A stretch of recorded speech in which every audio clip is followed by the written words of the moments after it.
जब उसने तुम्हारी तस्कीन के लिए अपनी तरफ से तुम्हें नींद की चादर ओढ़ा दी और तुम पर आसमान से पानी बरसा दिया ताकि तुमको उससे नहलाकर पाक कर दे और शैतानी नजासत को तुमसे दूर कर दे,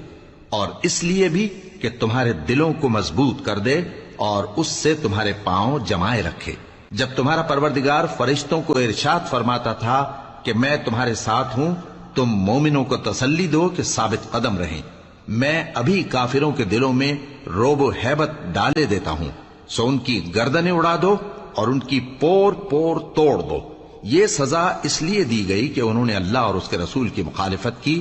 और जो शख्स अल्लाह और उसके रसूल की मुखालफत करता है तो अल्लाह भी सख्त अजाब देने वाला है। ये मजा तो यहां चखो और ये समझ लो कि काफिरों के लिए आखिरत में दोज़ख का अजाब भी तैयार है। ए अहले ईमान, जब मैदान जंग में कुफ्फार से तुम्हारा मुकाबला हो तो उनसे पीठ न फेरना,